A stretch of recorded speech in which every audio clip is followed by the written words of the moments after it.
Welcome back to the Get Louder podcast. We have a very special guest, a personal friend of mine. Yes, we do. Kevin. I messed it up.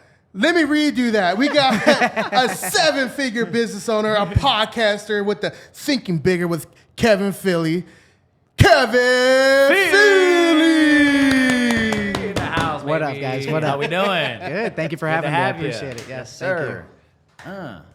All right. You traveled a long way to get here. I came from right up here. That's right, man. Thanks for hopping on the show with us. It's been too long. Finally. So I met Kevin actually pretty recently, and we became friends pretty fast. He actually rents the upstairs in the building that this podcast is in. And since I met him, he's been nothing but positive energy. There's no, I know why he's successful, because he's just a go-getter with positive energy, and he does not stop. You don't even have to work, but you choose to work.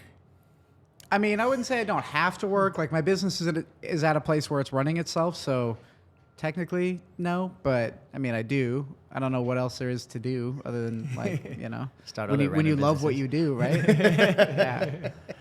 Nice. So why don't you take us back and let us know how you got started. Well, let us know what you do and how you got to that point, and then we'll go into how you got into podcasting. Yeah, so I own a company called Lazy Cow Media that owns a couple other smaller companies, but basically we're in the real estate, software, and marketing space. We sell leads and CRM software to real estate agents. That's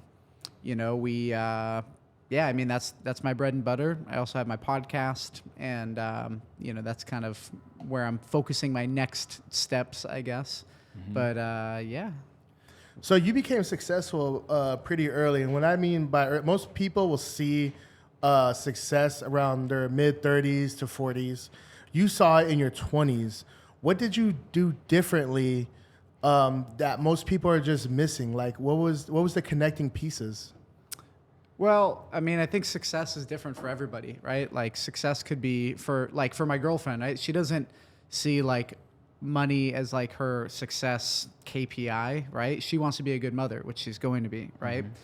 So I think that just success to everybody's different. It's not always monetary. Like, to me, success is me waking up every day and having the freedom to do whatever the fuck I want, right? Like, I could be here, I could go visit my parents, I'm not tied down to a job. So I think that was always like kind of my guiding point. Like, that's always what I wanted to do. And yeah, I mean, I don't know. So then let's take that definition of success. Yeah. Going back to his question, what were the main things that you did to get to that point of your version of success so early on, I guess? Yeah. I think blazing my own path. Like, I never liked people telling me what to do. I never wanted to listen to anybody. So I didn't go to college. I kind of fucked around and partied in my early 20s, and then figured out like, oh, that life is kind of, there's got to be, I got to grow up at some point. So I got a job in sales, learned how to make some money, and my whole goal was to be self-sufficient. Didn't know how to do it. Just didn't want to have to.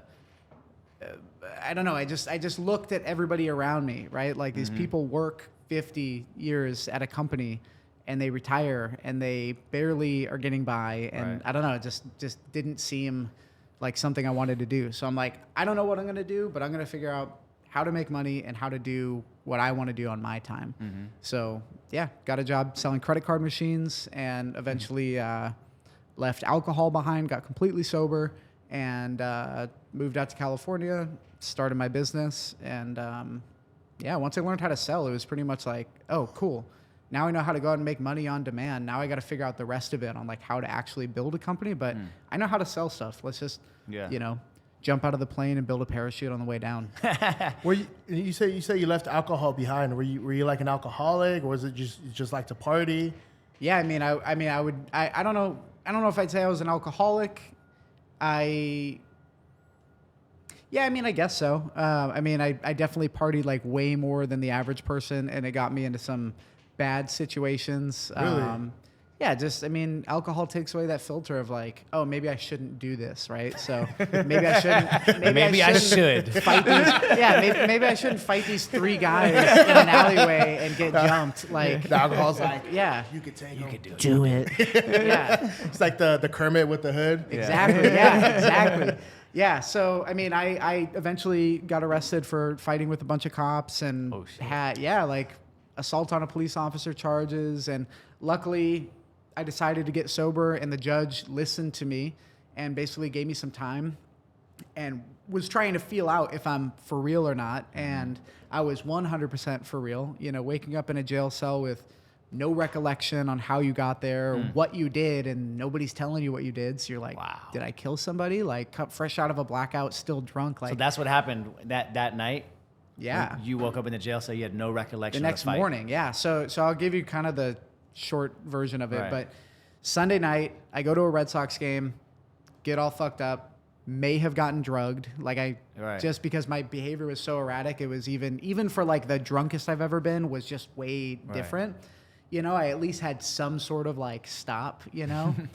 But this night I didn't. Fought with a bunch of cops and ended up kicking out a window in a cop car, fighting with them all the way into the jail. Yeah, it was a big, like, yeah, I fucked up. And yeah, so when I wake up in jail, I have no recollection. I kind of wake up and I'm like thinking I'm in a dream, and you know, kind of realizing like, oh shit. And I remember going, oh shit, this is real, and realizing, oh, I'm in a jail cell right now. And I'm tapping on the glass trying to get the jail cops to come to the window. And I'm like, hey, what are my charges? What did I do? And they won't even look at me. I'm like, oh, man. They're like, fuck this guy. Yeah, You trying so- to fight us. Like, you kicked through my car window. But I had no idea Right, at this right, point, right. right? So I'm like, you know, But that's what they were thinking. I'm like, was I drinking and driving? Did I hit somebody? Did Yeah. I don't know, right? So I'm Why'd you thinking of a do million Yeah. things. Like the worst feeling that I felt when I was drinking was waking up and not knowing what I did the night before, like checking my bank balance and being like, what the hell did I spend $400 on? Right. Like, you know, like that feeling of waking up and the first thing that you think of is like, oh fuck, like what did I do, right? So when I wake up in jail and I realize I'm at like a fork in the road where I could be going to jail for life, I could be out later today, right? Luckily it wasn't as serious as, you know, I didn't kill anybody. There wasn't anything, right. you know. So I got out that day and I posted on Facebook. Wow. I think it's time for me to stop drinking for good. And I see that every year. Right. And yeah, it's been over 7 years now. So Congratulations, man. yeah, thank Yeah. you. Huge. That's yeah. awesome. You know, funny enough, it's like when I talk to a lot of successful people, and it's a common thing I hear between them. Not everyone, of course, but they'll say at some point when they knew they want to take success to the next level, they had to quit partying, they had to quit drinking, and you're a perfect testimony of that. Because that's scary, man. Like imagine like waking up in a jail cell. Like what if you accidentally killed somebody? You could have been doing, you know, life in prison. Yeah. And thankfully you didn't. Thankfully we have you here on the podcast. And thankfully you stayed sober. Right. Yeah. Just cold brews now.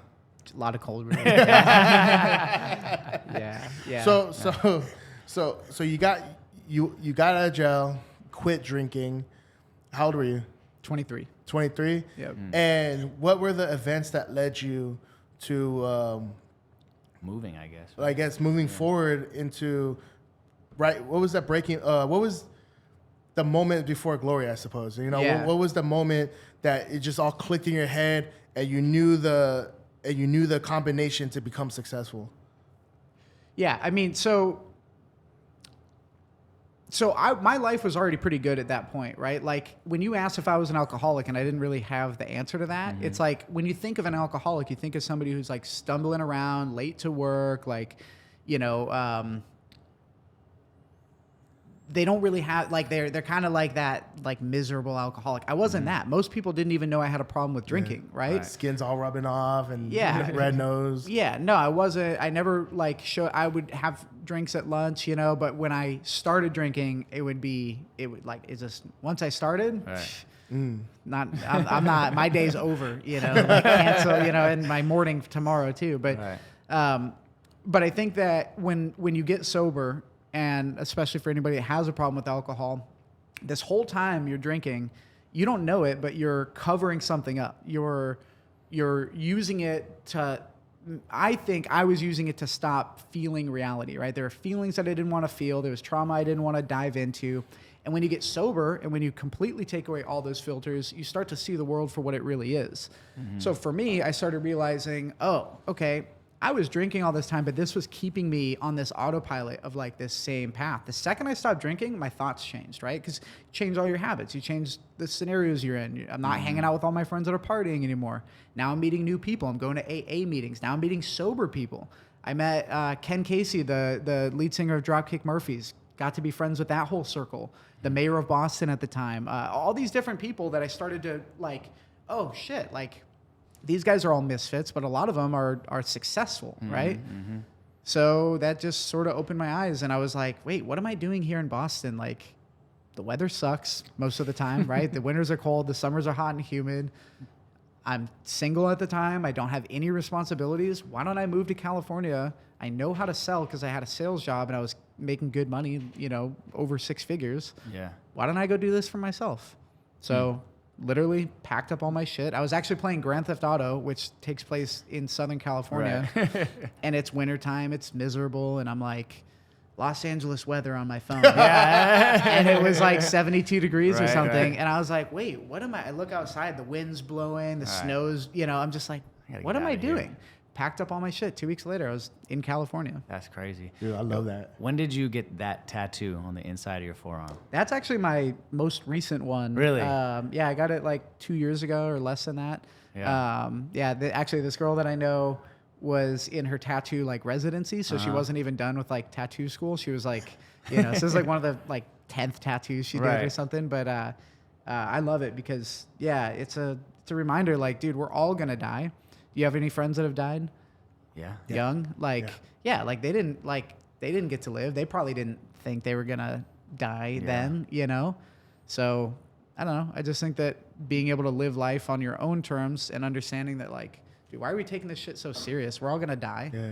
Have fun. Enjoy the moment. I was you having know? this. Yeah. I was having this conversation yesterday with this girl, and she was like talking about death and she's scared to die and stuff. And I was like, you need to live every single day. I like the Stoic philosophy of every day is a good day to die. You know, like you should live every single day like today's a good day to die. Not because you're suicidal, not because you know you want to die, but it just takes away the fear of dying and allows you to live your life a little bit more without anxiety, Yeah.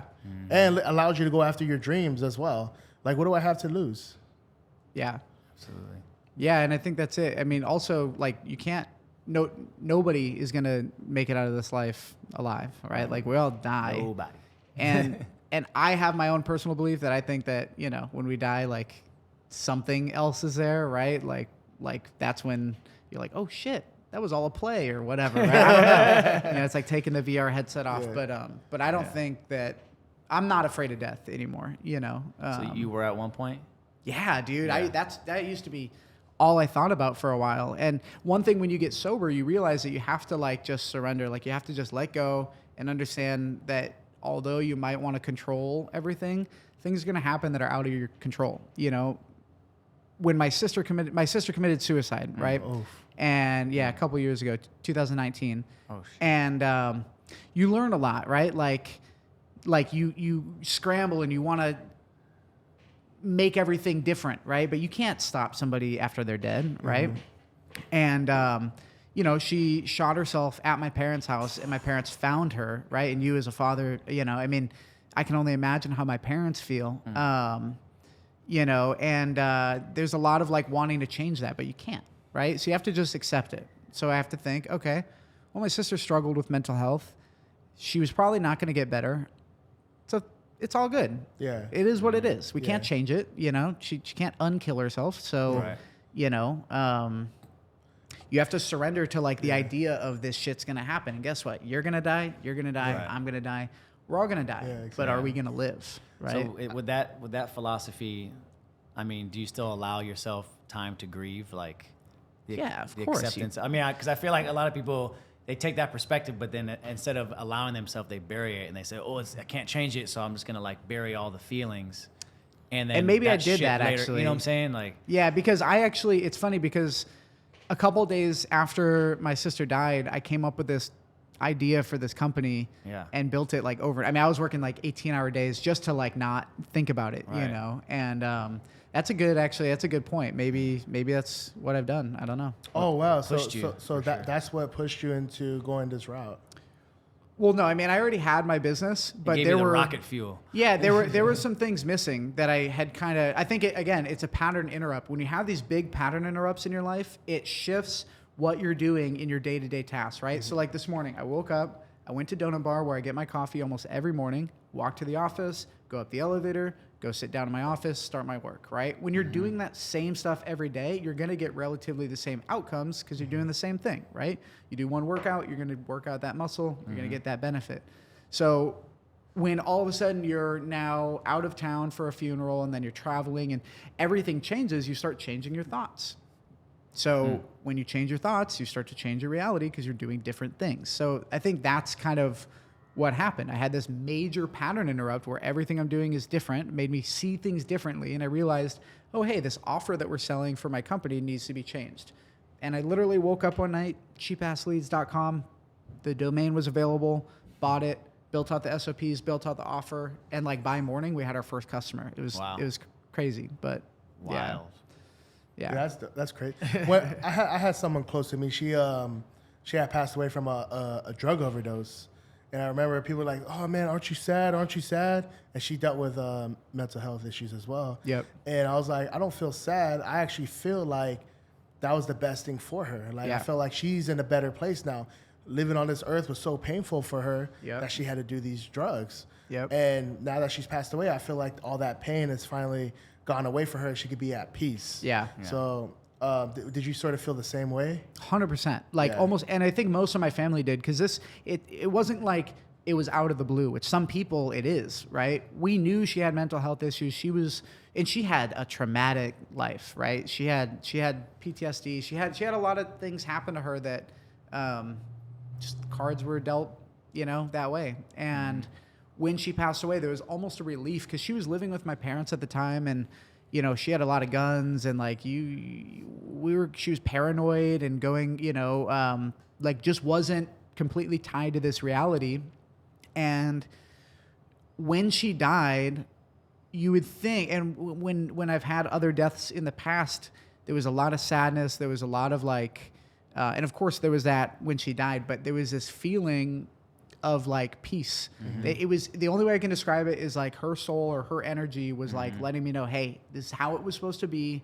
It's all good, and so yeah, I mean, there's only one way you could look at it. Like find the good. There's always good in everything, right? There's the yin and yang. There's good and bad in everything, and your perspective. I think it was Albert Einstein that said you have the choice of choosing whether you're in a I'm going to butcher the quote, but he basically said, you either live in a hostile universe or an incredible, beautiful universe that's, conspiring for you, not against you. And it's your choice. Whatever your perspective is, that's where you live. Right. So I think every day, like, one, I try to be grateful that I'm here and that I get to enjoy my life and have these experiences. But two, when something bad happens, like, okay, my car was having some issues the other day, right? Well, guess what? It's in the shop, but maybe I was going to die in a car crash, and now that's not going to happen, right? Like, that's just my thought. Yeah, it's all perspective. You can either choose to be I always call it a serial optimist. Like I'm a serial optimist, and then, or you can just be like a serial skeptic and, just thinking that seeing the problem in everything. It's really easy to always see the problem in everything. Yeah. It's like, oh, this is what's wrong with that. This is what's wrong with that. And you're so problem focused, you're going to be in problem mode all the time. 100%. As opposed to being in like optimism mode, which is more like solution driven mode. Well, here's how we can figure this out. Here's how we can figure this out. And it's just like when you're in problem mode, you're stressed. Right. When you're in solution mode, you feel excited and motivated and optimistic about how things can go in the good way. I choose to live my life in optimism mode. Yeah. For sure. You know what I'm saying? It's like That's a lot better that way. It's way better. And I think you can flip that switch, but for some people, it's really hard to flip that switch. I know some people Well, specifically. you ever see that meme where like one guy is on there. two guys are on the bus, Yep. sitting across from each other. One guy's looking at the bright sky with a smile. The other guy's looking at the mountain shadow side. He's all depressed. Yeah. It's all depending on how you're going to look at life. He could have easily moved over to the other seat. Yeah, Right. 100%. Yeah. So you say you got in sales pretty early. Were you a natural at sales, like, or were you bad at sales and it drove you to get good at sales? Tell us about that journey. I think I was always naturally good. So it's funny. Eric Oresk, he's Eric, he's a fight coach at Victory. He also does like some performance coaching, like mental coaching stuff. Nice. And Eric. Eric. Eric and I talked one day, and he had me kind of go through like my childhood and stuff, and it made me realize like how much of my childhood shaped what I'm doing now, right? So I'm sorry, what was your question? Can you? Were you natural at sales? Yeah.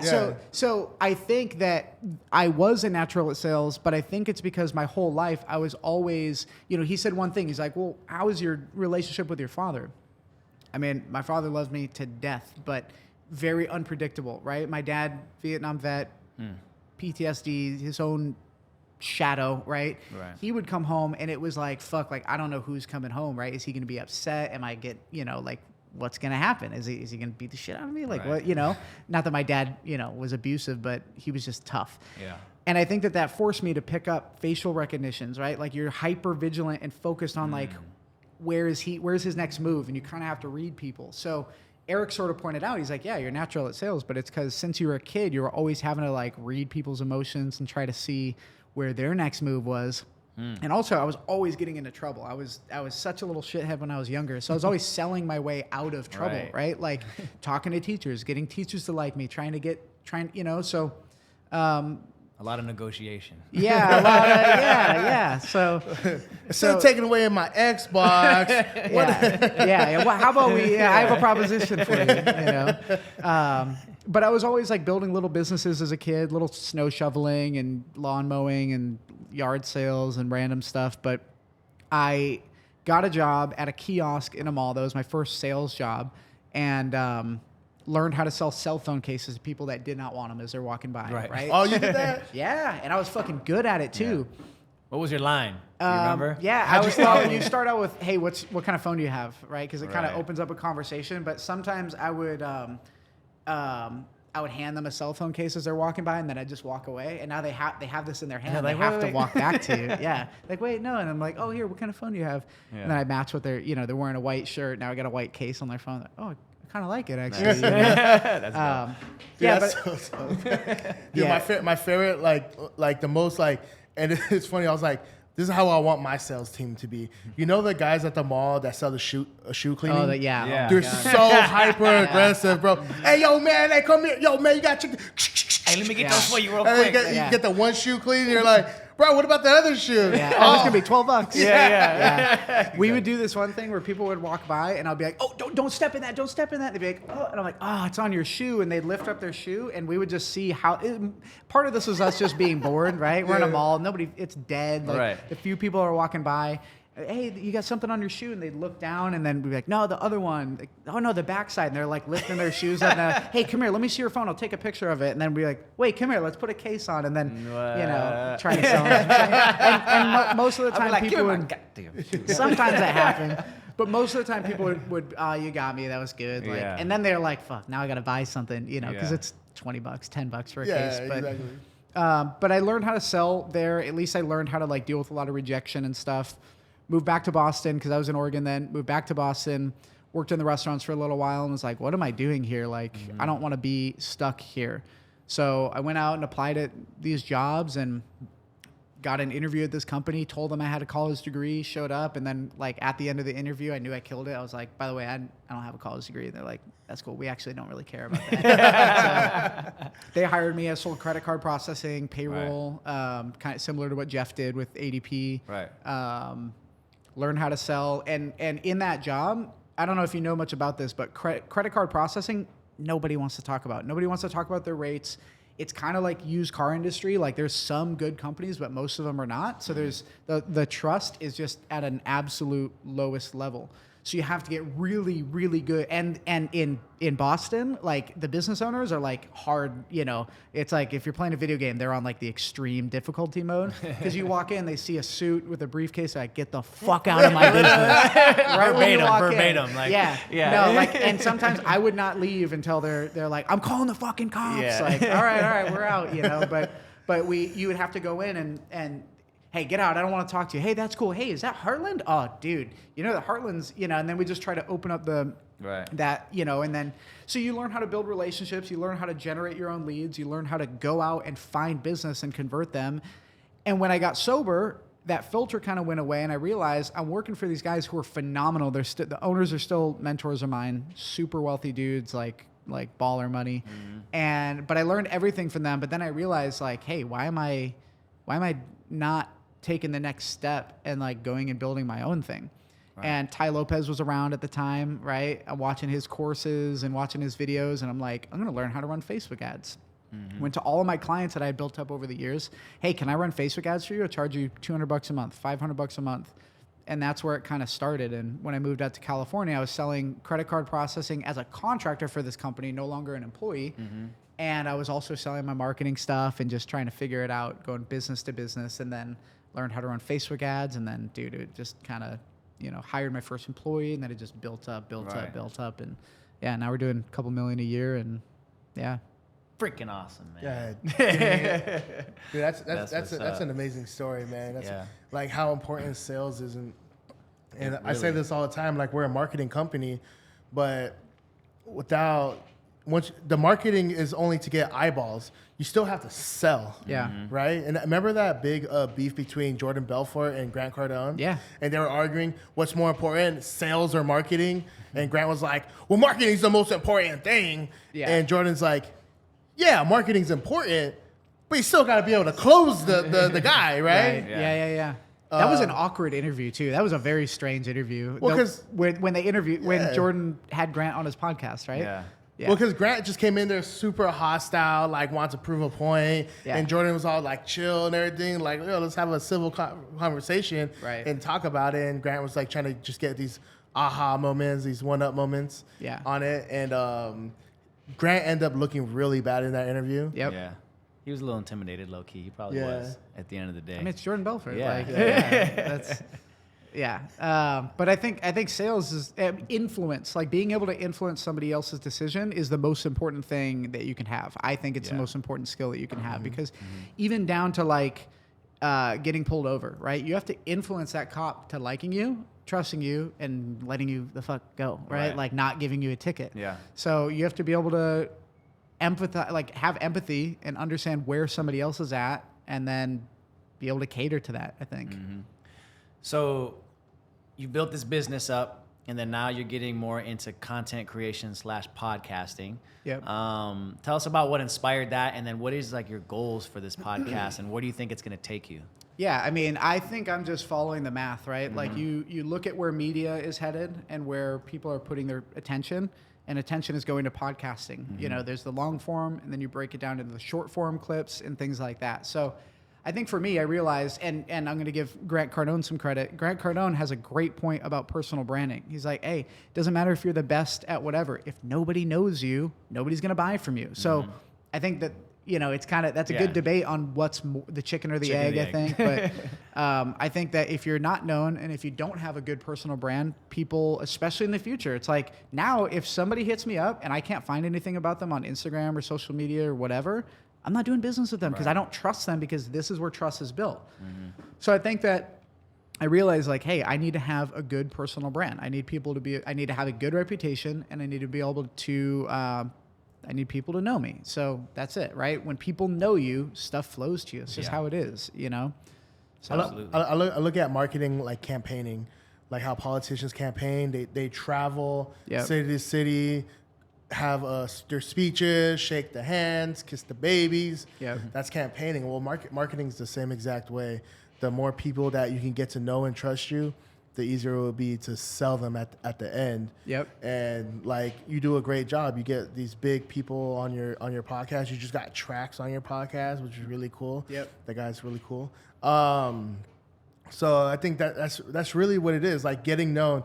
And Grant Cardone is a shark. That's what I like about Grant. He's a shark. He's intense. He is the digital version of those guys at the mall who sell you shoe cleaner. He's a digital kiosk guy. He's a digital kiosk. What I mean by that, he's like so aggressive. Yeah. You know, in his approach.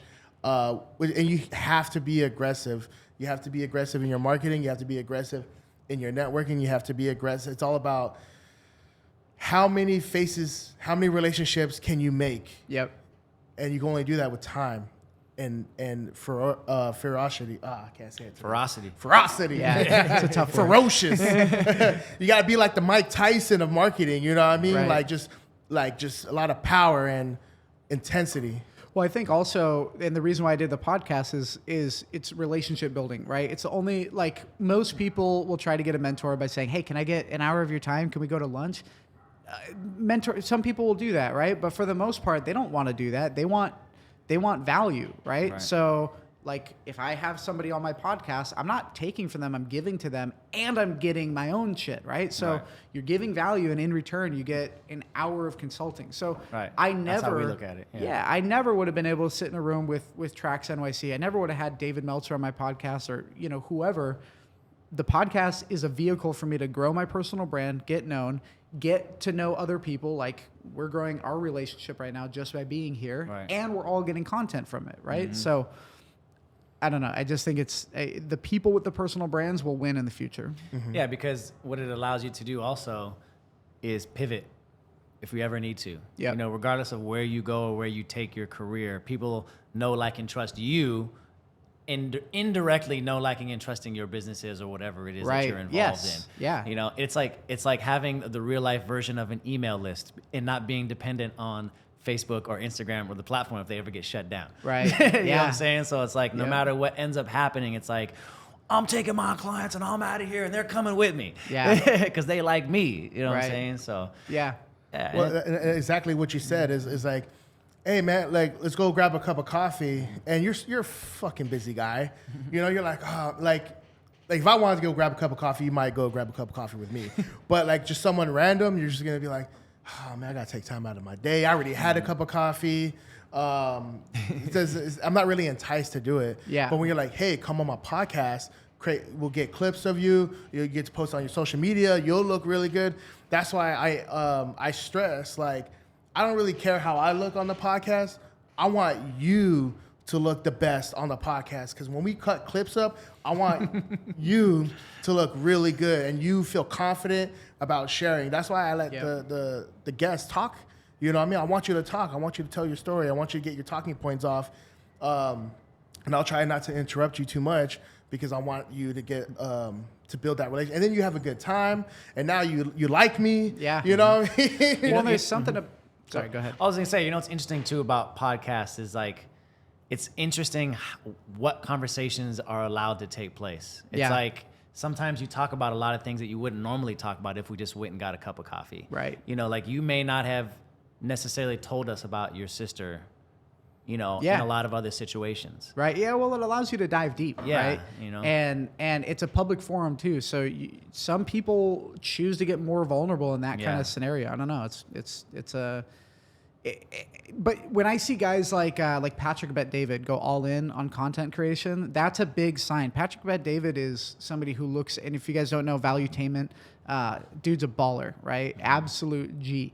And when you look at a guy like that shifting, when you look at Tucker Carlson getting fired from Fox and going off and putting out his own content, and now he's absolutely dominating, right? Or anybody, right? Like, it's so clear, like this is where things are heading, and everybody always thinks it's too late, but I don't know.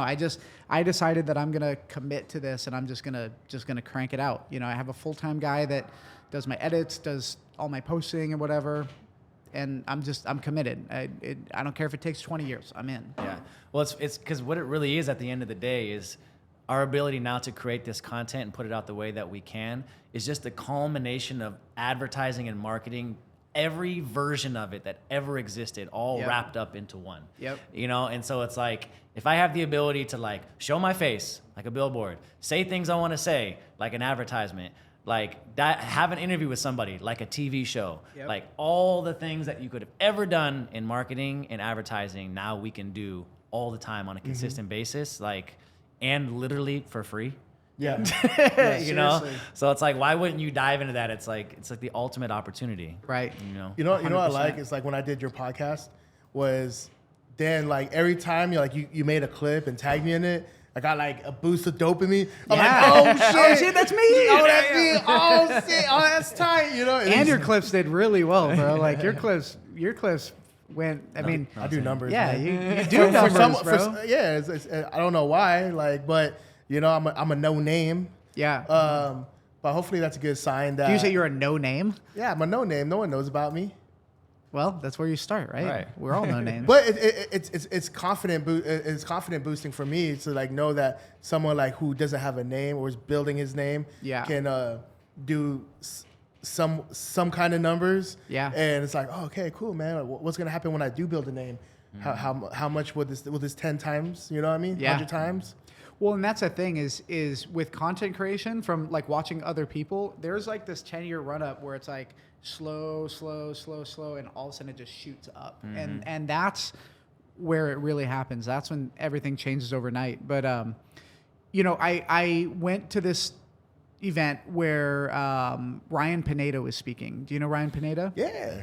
How do you know Ryan Pineda? Instagram. Instagram Or YouTube. Exactly my point, right? YouTube. Content creation. If he hadn't been doing that, he's an incredibly talented entrepreneur. If he was not putting out content on Instagram, nobody would have been at that event. That event would not have been possible. But there were hundreds of people there that showed up at this event to watch him speak for an hour. Yeah. And I was sitting there thinking like, holy shit, and this guy blew up in 2 years, maybe even less. Like really, like he from COVID to now is when he really started going hard on content. Yeah. I didn't know of him before. I wouldn't have showed up to an event before. There's a million entrepreneurs out there that are extremely successful. They can't do numbers like that. They can't pull crowds like that. So that's it, you know? And he got there by not only putting out content, but by surrounding himself with other people that have been putting out content.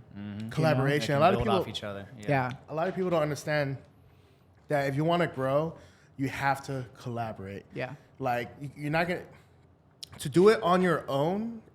It's gonna be such a slow grind. Yep. Versus if you collaborate, that's when you're gonna start. And that's where the win-win happens.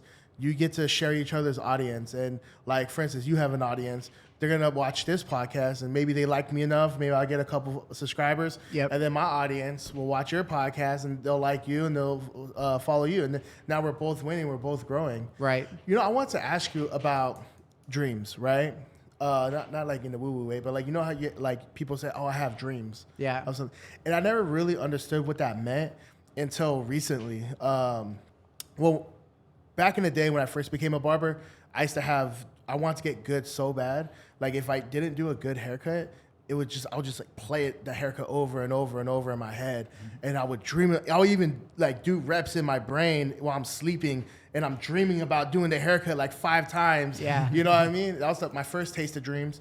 And then that went away. And I sort of forgot about it. And then recently I started having dreams about closing clients, dreams about going viral. Like I had a dream where, and multiple dreams where I closed a client and I wake up all excited and hopeful. Like I look at my phone, I'm like, it's just a dream. And then I remember like I had dreams of going viral. I'm like in my dream, I was like, oh my God, like I'm doing numbers. And I'm like so excited to look at my YouTube. I'm like, it was just a dream. Yeah. And then I realized when people say they got dreams, do you really have dreams if you're not actually dreaming about it? I mean, I think it's a metaphor, right? Like, Yeah. I think that what you're explaining is a survival instinct, right? Like, let me dive into it. But you're sleeping, right? Your brain, your subconscious is doing that, right? When you go to sleep, your brain works on the problems of the day. So whatever you're focusing on, which is usually survival based. So when it comes to personal branding, it comes down to like this tribalism. Back in the day, like way back, if you were exiled by your tribe, by your small group of people, you would literally die. So the reason why people want to have a good personal brand, like really the thing about when you see people watching your videos and you get a dopamine hit, it's because people are accepting you. And if the tribe is accepting of you, you get food, you get safety. But if the tribe is not accepting of you, and you get kicked out of the tribe, you got to go live in the woods by yourself, you're going to fucking die, right? So I think that our brains are always focused on how can I stay alive? How can people like me? How can I make money so that I can get food? And it all comes back down to survival. So I think dreams come down to survival, right? Like when people want ego, I think they just want that acceptance of other people because their brain still thinks that they need to survive. Well, have you ever wanted something so badly that you would have dreams of it? Yeah, of course. Like, did you have dreams of your business or this podcast, or when can you last recall you had dreams of something you wanted so bad that you were dreaming about it and waking up thinking it was reality? Yeah, I think on both sides too. Like when I first got sober, I would have dreams where I'd wake up like in a sweat and I would think that I had relapsed. I'd think that I had drank again. And that was like the worst, right? But yeah, no, I mean, I used to be pitching people in my sleep when I first started that credit card processing job. I would wake up and I'd be like, yeah, so your rate's 2.5 right? And I'm like, oh, what the hell? It's 4 a.m. Like I gotta, Yeah, that's the same for me. I never have dreams about what I dream of doing in the future. Really? Yeah, like I never had dreams about like, being a famous artist or like having all these fancy things. Like I only ever really have dreams about what I'm doing all day long. Yeah. Either that or they're just like nightmares of like weird scenarios that my brain pieces together or something. But like when I was like training, I'd have dreams about like coaching a class or like that. I have most dreams that actually come out of anxiety. Really? Yeah. So like when I have this one recurring dream, it's so fucking annoying. I hate it. And it's always either football or school. And so I'm always in high school and I'm showing up to the game and I sit down at the game and they call me, Brandon, you're in. And I'm like, oh, and I'm like, where's my helmet? Oh, no helmet. Yeah. And then I had to run back and I'm looking at the bench, no helmet, no, can't find it. And I'm running back to the locker room and I'm just constantly searching. Oh. And then I've had that dream so many times and I feel like it comes around times when I feel unprepared. Where like something, I think it's very representative of what's going on in my life. Yeah. Where I feel like I don't have it all together. I'm missing things. I'm showing up and I'm not properly preparing for stuff. And when I made that realization, I actually consciously like got my shit together. Yep. You know what I'm saying? And then as soon as I did, then those dreams kind of went away. Right. Then I would just dream about shit that happened during the day. Yeah. But I never, so it's more reflective on like how I'm feeling on the inside. Right. More so than like what I want to happen in the future. It reminds me of like, remember when Eric Thomas had that speech about how badly do you want it? Yeah. He's like, how bad do you want it? The student sought out the master. He's like, hey man, I want to be successful. How do I become successful like you? He's like, if you want success, meet me at the beach at 4 o'clock in the morning. He's like, the fuck does the beach have to do with success? So he's like, all right, I met with the guru, went down to the beach. He's like, hey, come into the water with me. Walks up to the water, ankle deep, knee deep. He's like, yo, why are we in the water? It's cold as hell. And then the guru grabs him, shoves his head underwater until like the bubbles like start to stop and pulls him back up. And then the student's like grasping for air. He's like, when you're underwater, what was the only thing you wanted to do? He's like, I just wanted to breathe. He's like, when you want success as much as you want to breathe, that's when you're gonna see success. Yep. And I think about that, and I think about like when I have these dreams, it means I want success. And when I show up early, and when I stay late, and when I want success more than anything in the world, that's when I'm finally gonna hit success. And every time I don't do that, it just means I don't want it that bad. Yep. Yeah. It's true. Boom. So how do you get yourself, I mean, I guess my question is, how do you get yourself to be in that zone? Because to be honest, when I got to the point where I was making enough money where all my bills are paid, I've got money stacking up, I don't have to work and the money's still going to come in, like I kind of lost that drive, right? So I'm in the process of trying to get that fire back because my fuel was always getting my bills paid, right? Like I got my expenses so high where I would panic if, I didn't make a certain amount. But now that that's not really a problem, it's like, damn, now I'm just kind of, Well, I mean, I think it comes back to the question of your version of success, which yours was just getting all your bills paid. But then I feel like you got to ask yourself, what else do I want in my life? And like you said, it's different for everybody. And if what you want, because now, you're an expecting father now, and if what you want is to be able to, spend the time with your family and not have any restrictions based on that, then that's your vision, right? You see that, you see playing in the yard, you see hanging out, you see yourself not be stressed, going to the games, going to all the activities, whatever it is. Yeah. And if anything stands in that way, I feel like that you're going to be focused on handling those types of things. Yeah. So instead of it being some specific, like, I want to make $100 million or something like that, it's more so I want this scenario to play out for the rest of my life. Yeah, well, I mean, I'm not like super, I'm not like some fucking crazy baller, but I've had enough money where I've gotten the, most of the cars that I've wanted, right? Like, I really don't have a drive to get a Lamborghini. Like, I think it'd be fun, but it's just not, for me, it's not any longer on my priority list. I couldn't give a shit about it. But when I first started working at that company, Beacon Payments, the credit card processing company, I would literally start my day, and I also, this is my first experience of an opportunity to make anything other than, $3,000 a month, right? $4,000 a month. Like, I had an opportunity to make $200,000-300,000 a year. Right. So I would show up. We had a morning meeting at like 8:30. I would show up there at 7:30 because I knew the CEO and the vice president came in at that time. I could go sit in their office. I would sit in their office until the meeting started, and then we'd have our sales meeting, and then we'd go get pushed out to our territories. All right, go out and sell. Then we have an afternoon meeting. We come back, go through the meeting, and then when everybody else was leaving, I'm sitting in there and I'm asking the owner questions, right? Both the owners. Hey, if I'm doing this, how do I do this differently? I had this scenario come up, and I was just so addicted to learning. And then guess what? When they would kick me out of the office, I would go back into the field and go try and close deals again because that's all I gave a shit about. Nowadays, somebody calls me, if it's not ideal for me, I don't care. I'm not taking your money. I'm not going to chase you, right? Back then, I would do anything. Yeah. So I think that comes down to, living my life how I want to. So I hear and I hear this often. I know it's the journey, like today's bad times are yesterday's good times. Yeah. You know what I mean? Oh man, dude. No, I mean, it's so true, right? Like when I look at my problems now, occasionally I'll get stressed out about stuff and I'm like, dude, oh my God. I remember literally like 6-7 years ago when I was at a point when I first moved here, I was so broke, dude. I had this apartment that I could barely afford. I had no money coming in because my business was just starting. I mean, I had money coming in, but it was not consistent, right?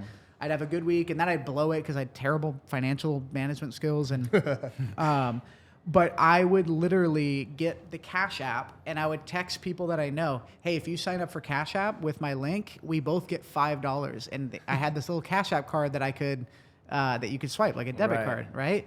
And I would get, let's just say I would say, hey, if I send you $1 and you send it back, we both get $5. And most people are like, I don't fucking need $5, but I'm like, I fucking need this money. So I would get people to do it. I'd beg people to do it, and then I'd have enough money to go get a burrito, and now I'm good, right? But wow. Yeah, but now, so now whenever I have a problem, I'm like, oh yeah, getting this new, we're in the process of buying a house. I'm like, dude, I wasn't even in the process. I was in the process of not getting evicted. Like that's what I was trying to do before. Survival mode. Yeah. So, yeah, it's weird how and again, that's perspective, right? Like you can focus on the negative or the positive. You know what's funny is that Cash App story is funny.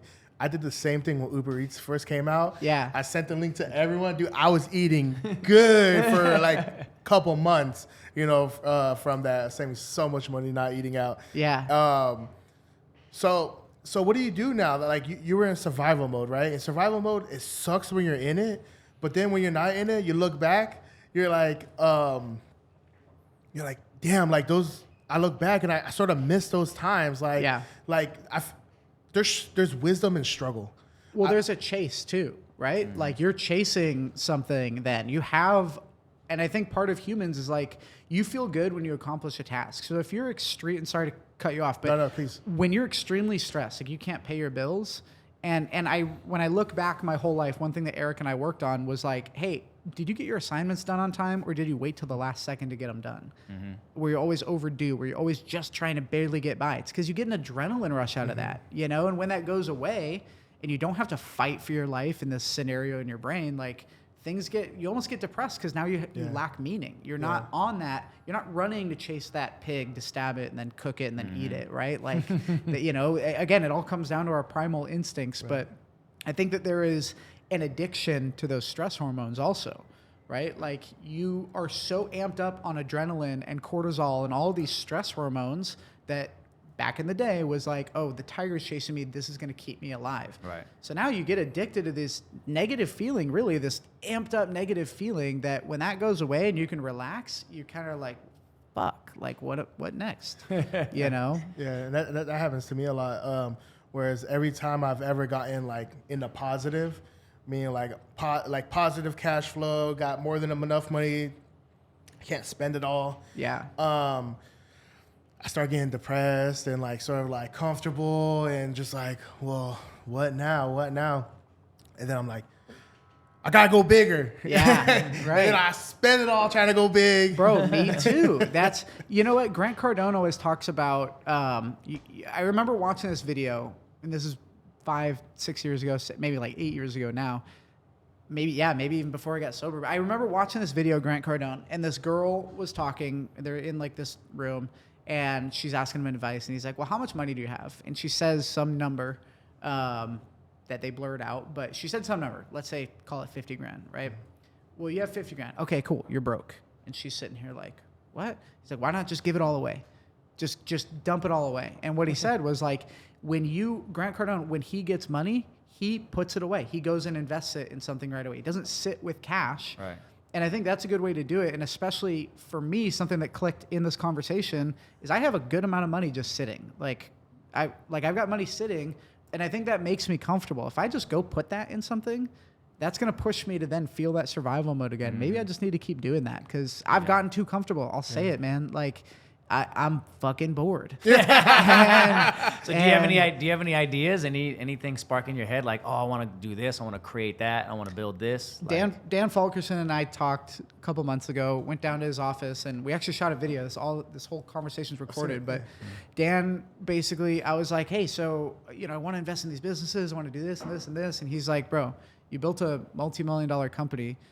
Could you do it again? I'm like, yeah. He's like, why don't you just go do it again? Like, do the same thing that you're good at. Like, focus on what's working. So I think I'm probably just going to either start another agency and build it up or, because I like being creative. Like, we just started an auto detailing company called the Detail Duck San Diego. Mm-hmm. And I was just bored. Like, we're not going to make much money with it, but it's something that I needed to get that creativity out.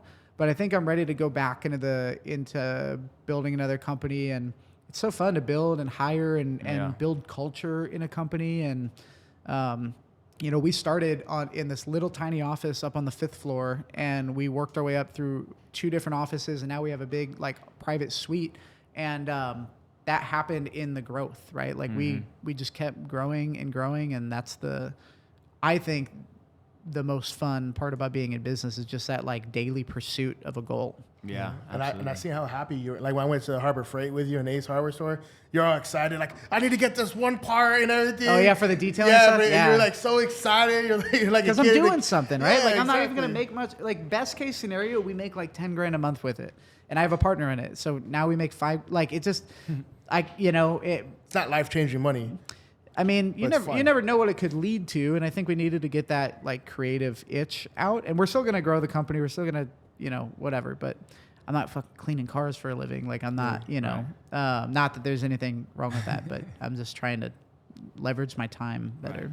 Right. So, because when you're in survival mode, the hunger is there. That's when you're dreaming of success and this and that. Then eventually, you get there, and then you're just comfortable. You're just going through your days, trying to stay busy.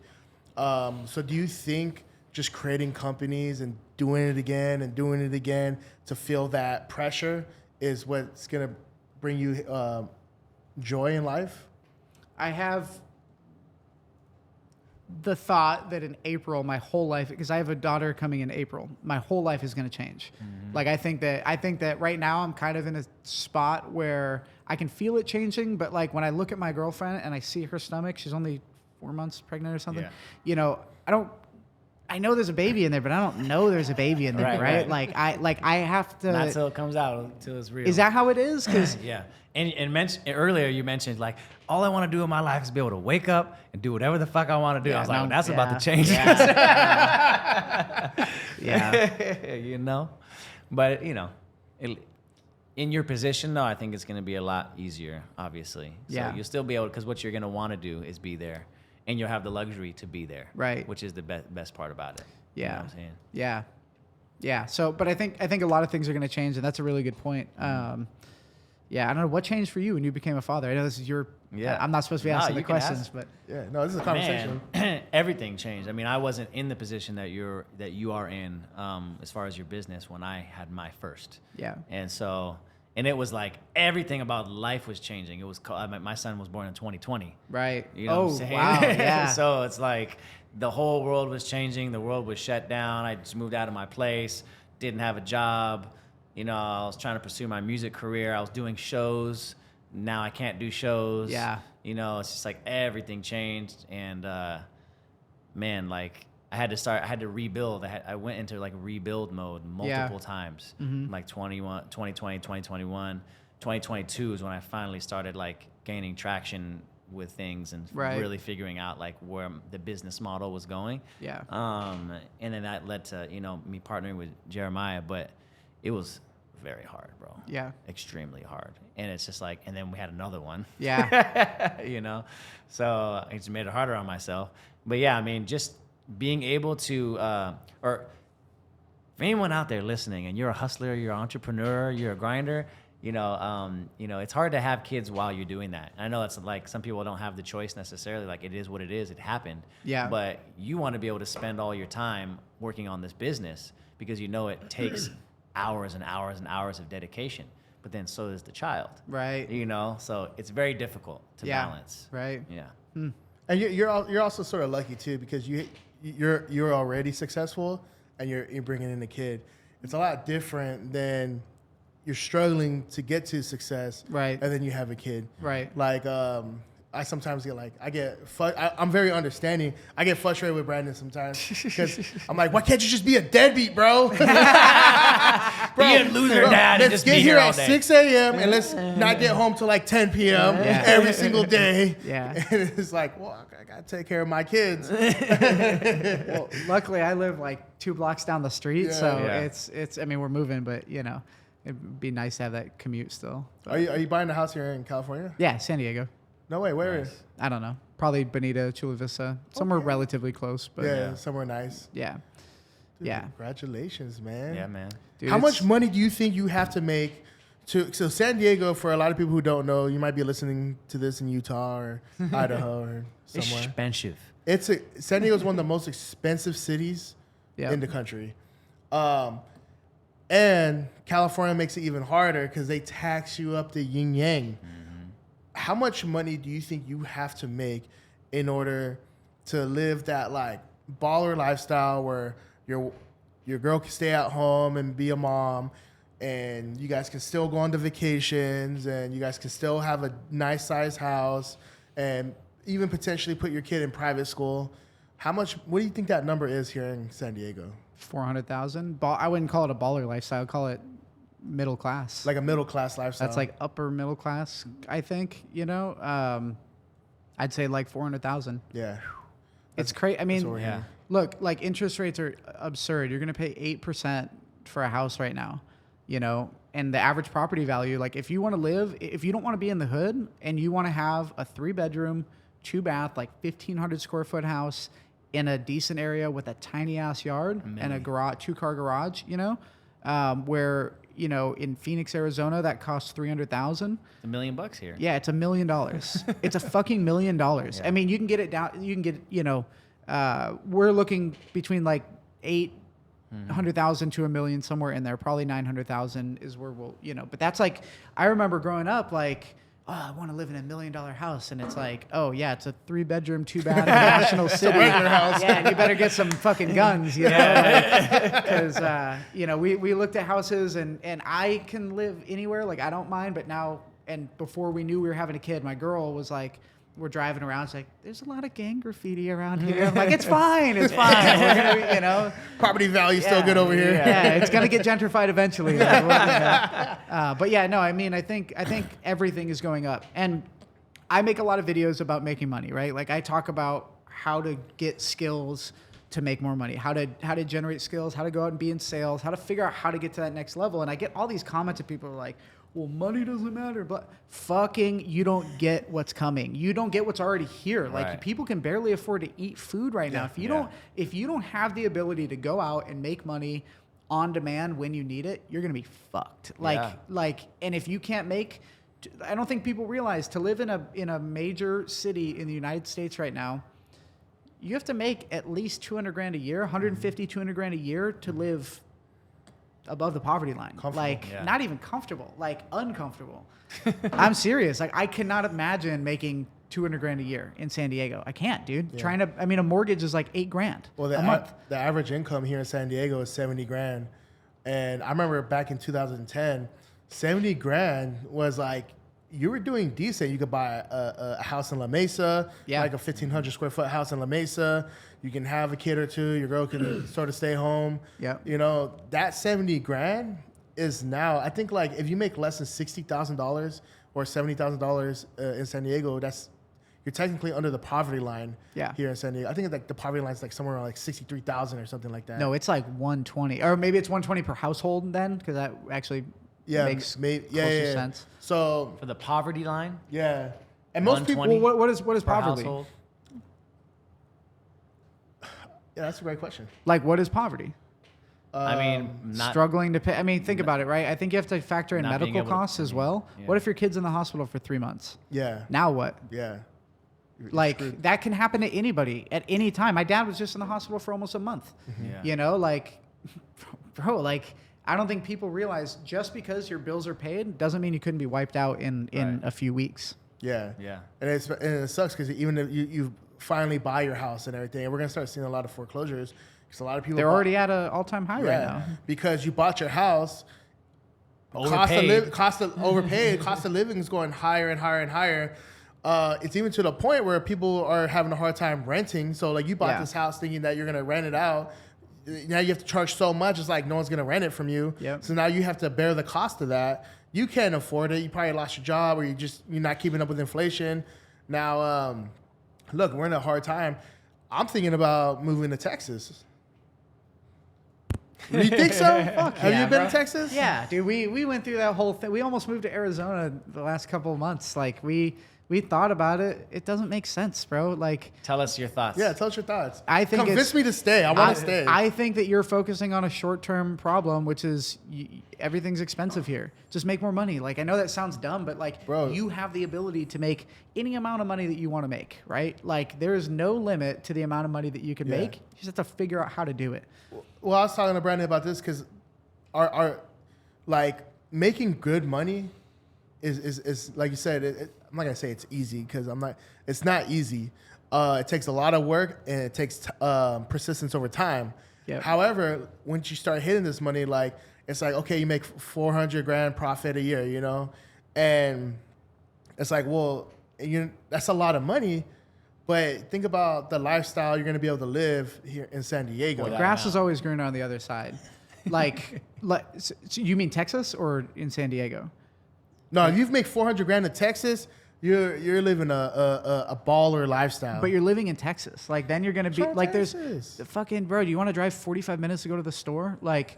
Not saying everywhere in Texas is like that, but Texas is hot. He doesn't mind paying the membership fee. Well, Texas also has some membership fee. But, well, I mean, you get what you pay for, right? Like, I want to be able to, again, this comes down to like me wanting to live how I want to live. Right. I want to go to the beach. We looked at moving to Arizona. It seemed really attractive because we can go get a fucking, for $600,000, you get a big ass house. Yeah. But then you got to live in Arizona. Like, you drive around, you realize like, no, this is not. It's nice to go visit. Yeah. My girl's family's out there. No, dude, I would rather just. What about like Austin? Fuck Austin, bro. You got some good jiu-jitsu out there. Do you like the heat? I mean, we're inside most of the time, anyways. And I'll tell you what kept me. You gonna go roll with B team? They're in Austin, right? Maybe.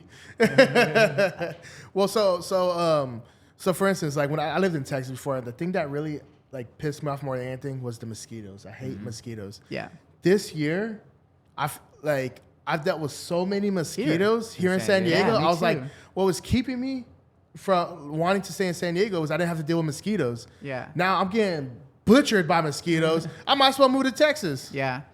Yeah, I don't know. I mean, if that's what you like, there's some people that love Texas, right? There's some people that would say fuck California, and that's fine. Like if you truly love it there, then move there. But I love San Diego. Yeah, that's the thing. It's like if you really loved it, you would have been there before. You would have found a way to make it work living there before, but you're moving there because you're thinking, I can get a giant house there for $300,000, right? I can go, now I have all this extra income that I can go, bro, just make more money here. You can have the same stuff here. Like, that's why my podcast is called Thinking Bigger with Kevin Feely, because I want to challenge myself to think bigger. True. Because you can downsize or you can upgrade. It's literally the same. Honestly, I think it's easier to upgrade. You just do more of what you're doing now. Find a way to be more efficient with your time. And that's it, right? But I mean, we could do it strategically though. You could temporarily move to Texas, build your business depending on where you make your money, whether it's like brick and mortar or online or whatever. You know what I'm saying? Build up, have a nice house, live good, and then just come back. Yeah. You know what I'm saying? Like, I think it's smart. What I envision is if we did make that move, being able to save some money with taxes, save some money with expenses, and be able to make investments, and then make the investment back here in San Diego, and then you can bounce back and forth. And when it gets super hot out there, you come over here just like everybody does from Arizona. You know, they come down. So I mean, you can still build equally as great from anywhere. Yeah. Right? You can build this huge, you can think big, live in Texas with lower expenses. And then once you get to that point where you feel like you have all the options, then you can go wherever you want. Yeah. The only things if you stick to that strategy though, like move to Texas, no income tax, you're able to have like multiple six figures now that you're like 6 figures that you're saving. Invest that money in bigger investments. Now you're making this passive income, this like 6-figure passive income. Then it doesn't really matter where you live. But I mean, if you get a good accountant here, if you're making money like that, you get a good accountant that can help you with tax planning. You have one? You can say, of course, bro. Let's talk. Because if you can get your tax bill down, then all that money that you're trying to save by going somewhere else, you can do that here.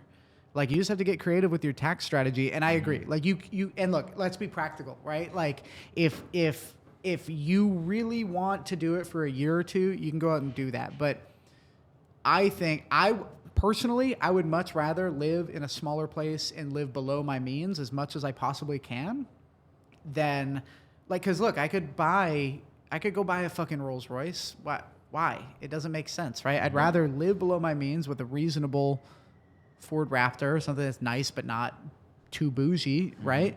And I can save that money, get good at tax planning, and then figure out in the meantime how to make more money and level up. And I think the biggest part about it is being around other people. Look at the people that are here. There's a lot of people in Austin right now. They're all going to leave. They'll go somewhere else. They're the transplants that are going to hop to the next hottest city, right? Austin's almost done with, I think. I could be wrong. But I would much rather be where the people are. That way I can do in-person networking. I can drop by Dan Fulkerson's office. I'm going to go see Jeff Fenster next week. I can go see whoever, right? Like, they're all here. And you can travel. You can do all that. But that's just my thought. That's why I like you, Kevin, man. You got me all pumped up right now. We ain't leaving. We're going nowhere. Drag me out of this bitch. Fucking fight the war, bro. The reality is, though, the more expensive it gets here, the more higher level income people will be here. Yeah. You know what I'm saying? The people and that's it, right? Cost. Like, you look at the people that are paying the price to live here. They're obviously doing something. They're not looking, because you're coming from let's be honest, it's a scarcity mindset when you look at it like that. You're trying to hold on. You're trying to make everything out of what you can. Like, why not just flourish? There's so much money out there. There's always, even in the worst economies, there's so many millionaires made. And there's so many millionaires turn billionaires, right? Because of the opportunity. So I'm a very big proponent of your location, right? Like, where you live has probably the biggest impact on your life, where you live and the people you surround yourself with. So I could run my company from home. I could have all my employees work from home, right? We have 2 offices, but there's culture. There's them being able to come here and feel a certain way. Like, you pay the price for that, but there's a return on investment on the other side of it, you know? And I think living here, like, I don't know. Yeah, nobody's hitting you up from Boston trying to go to Austin, Texas. They want to come to California, you know? It's true. It's true. It's true. They want to come to California from the whole world. Yeah, right. Crazy, man. How did you come up with the name Thinking Bigger?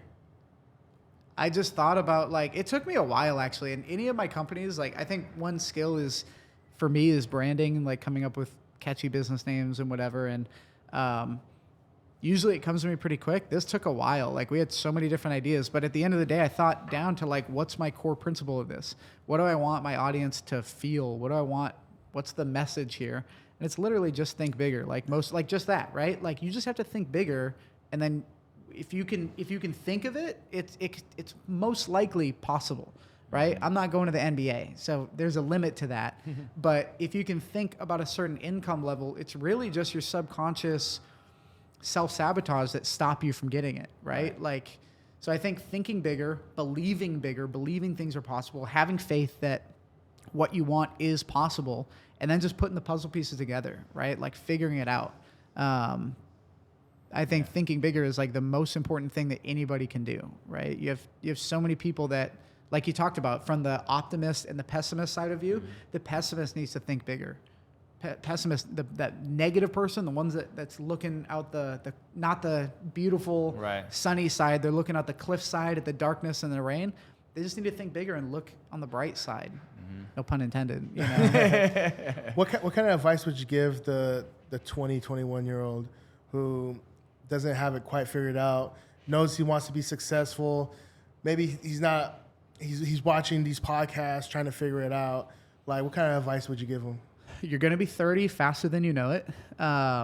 You know, get out of your comfort zone. Don't just stick in what you know. Like, constantly chase that next level, and think bigger. Like, literally, just think bigger and be around people that are thinking bigger. Because if you know, for me, when I got sober, I stopped hanging out with all of my friends that were drinking and partying and doing dumb shit. Well, guess what? I stopped doing dumb shit. I became a better person because I hung out with people that were productive, that weren't wasting their time. So your surroundings are critical. The people that you surround yourself with, that's going to be where you're at, you know? So challenge yourself, get better every day, think bigger. Hell yeah. Would you give anyone advice on possibly like selling software as a service? No, like, that just worked for me. Like, whatever it is that works for you. I don't have some passion about software. I think it can make your life easier, and that actually does get me passionate sometimes. But, you know, we sell leads paired with software. So it's more, we're selling the vision of, like, the goal with leads is to close more deals. So that's really what we're selling. That's what gets me fired up, because it helps other people make money. Leads help all of us make money. So not specifically software, just find that thing that gets you pumped up. Like, if you love private jets, like, if you love aviation, go find a way to go sell private jets. You know, if you love groceries, go get in the grocery business. Like, there's a million different ways to be successful, but I think that you have to have a why with it, like why you're doing it. So to make your next meal, to feed your daughter, to have a better house, whatever. Yeah, anyways, that's it. What about, like, let's say it's somebody, he doesn't have connections, like he's removed from, like, these, he doesn't know anybody who's a millionaire, who's successful. Let's say he's passionate about something. What is the best way for him to start making these connections on people who think big and are doing big? Yeah, understand that people that are thinking big and doing big, people have this concept that rich people, wealthy people, successful people don't want to share with others. They don't want to waste their time. So they're not going to go out of their way to go pick somebody up who's not willing to do it for themselves. But when they see that somebody, like for me, when I worked at Beacon Payments, the two owners of that company, ballers, right? Like, they had, you know, the brand new Audi R8, brand new Range Rover autobiography. Like, they had it all, everything that I wanted, multiple properties, but they saw that I wanted it. So they taught me everything that I asked for. And I also showed up and put the work in. So if you don't know anybody who's successful, you got to get around them, but then you have to provide them with some sort of value. For me, in my case, it was they saw their younger selves in me. So when I see some 21-year-old kid who's hustling and is willing to put in the work, dude, I will literally dedicate so much time to that because it feeds me. That's the value that I get. You don't have to pay somebody money. And also, one thing is, I see a lot of people that are like, oh, hey, what do you need done? I'll work for you for free. But I don't fucking need you to take my time for me to figure out something for you to do to give me value. Come to me. Go to somebody who's successful with value, right? Like, if you want to edit videos for Ty Lopez, or that's a weird example, but you know, you want to go edit videos for some big influencer, edit the videos and then send it to them and do that 1,000 times. Somebody will hire you. Don't hit them up and say, can I edit your videos? You know, like that kind of stuff. Yeah. Just edit the videos and give it to them, you know, and show initiative. What is the future for you? What does the future look like? I don't know, dude. Ooh. I don't know. I mean, more content, like that's for sure. Yeah, more, but we'll see. We'll see in April. You know, I feel like it's all I know my perspective. Something is going to change, so I'm not trying to lay too much of a foundation other than what I'm already doing. You know. Yeah. So. Man, I'm gonna look back on this podcast and be like, I wish I would have asked you so many more different questions. But let's do it again. Thank you for coming on, dude, man. Yes, sir. Appreciate it, man. Thank you, dude. That was awesome. Yeah. This has been another episode of the Get Louder Podcast, and we out.